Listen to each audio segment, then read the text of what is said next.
సుమతి, కాపులను బీసీల్లో చేర్చే అంశంపై మళ్లీ మాటల యుద్ధం ముదురుతోంది. అవును, కాపులను బీసీలో చేర్చుకోవాలని నిర్ణయించి మేనిఫెస్టోలో పెట్టినప్పుడు కొందరు నేతలు ఎందుకు మాట్లాడలేదు అన్న పవన్ కళ్యాణ్ వ్యాఖ్యలపై బీసీ కృష్ణయ్య మండిపడ్డారు. కాపులను బీసీలో కలపడం చట్ట విరుద్ధమని అంటున్నారు. ఇంతకీ పవన్ ఏమన్నారు, కృష్ణయ్య దానికి సమాధానం ఏం చెప్పారో చూద్దాం. కాపు కులానికి చెందినవాడిని. నాకు చిన్నప్పటి నుంచి నా కులాలు, మతాలు, ప్రాంతాలు నాకు ఎప్పుడు తెలియదు.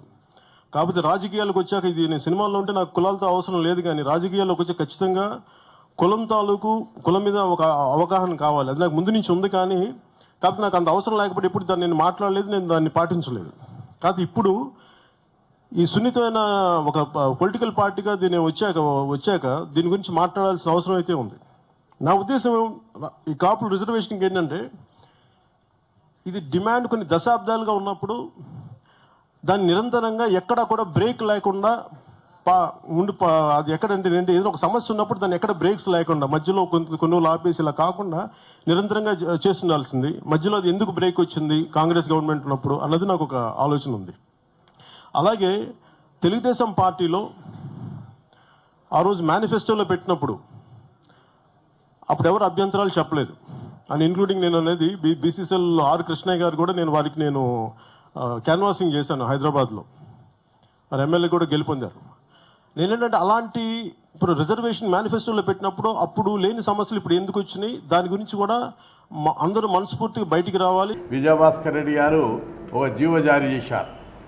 ఆ జీవో జారీ చేసినప్పుడు బీసీ సంక్షేమ సంఘం తరఫున హైకోర్టులో కేసు వేసి కొట్టేపిచ్చిన నేను. అట్లాంటప్పుడు ఆయనకు కూడా విషయం తెలుసు కదా.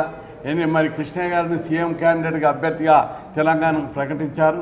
మీరు ఒకవైపు కృష్ణయ్య గారు వ్యతిరేకిస్తున్నారు. మరి అట్లాంటి వ్యక్తి ఉండగా మీరు బీసీ జాబితాలు ఎలా కలుపుతారని చెప్పి ఎందుకు పవన్ కళ్యాణ్ కూడా ఎందుకు ప్రశ్నించలేదని చెప్పి నేను ప్రశ్నిస్తున్నా.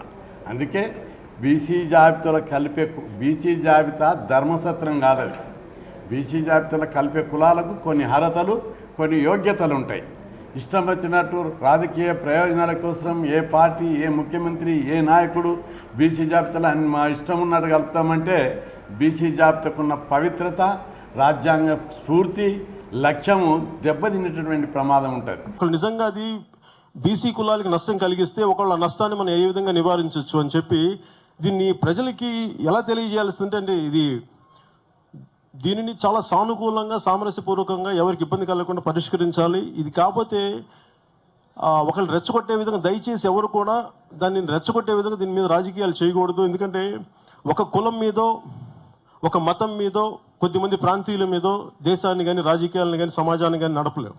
దయచేసి దాన్ని అందరూ అర్థం చేసుకొని, ఒకళ్ళు ఏమైనా కష్ట నష్టాలు ఉంటే, లోటుపాట్లు ఉంటే దాన్ని సవరించుకొని కమిషన్కి మనస్ఫూర్తిగా చెప్పవలసిందిగా నేను కోరుకుంటున్నాను. నేను కాపులను విజయభాస్కర్ రెడ్డి ప్రభుత్వము కాపులను బీసీ జాబితాలో కలుపుతూ జీవో జారీ చేశాడు. ఆ రోజే హైకోర్టులో కేసు చేసి కొట్టించిన ఆ విషయం పవన్ కళ్యాణ్ గారికి తెలియదా? తెలుసు.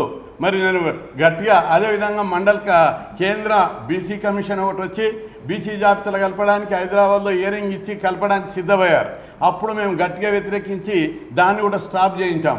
అది పవన్ కళ్యాణ్ గారికి తెలియదా? ప్రతి సందర్భంలో మేము దాన్ని వ్యతిరేకిస్తున్నాం. ఒక్క కాపులని కాదు, అర్హత లేనటువంటి కులాలు ఏమైనా కూడా కాపులు కొన్ని తెగలను బీసీ జాబితాలు కలిపారు. తూర్పు కాపులను, చెట్టి బలిజలను, గాజుల బలిజను, ఇట్లా కొన్ని కులాలు కలిపారు. ఇప్పుడు కాపులో 8 సెక్టులు ఉన్నాయి. ఏదైనా ఒక సెక్టు పేదన్నది అని అనుకుంటే దానికి అర్హత ఉంటే ఓకే, కానీ హోల్సేల్గా మేము కలుపుతామంటే మాత్రము దానివల్ల బీసీలకు అన్యాయం జరుగుతుంది. దాన్ని ఎప్పుడు వ్యతిరేకిస్తానున్నాం. కాబట్టి గట్టిగానే వ్యతిరేకిస్తామని హెచ్చరిస్తున్నాం.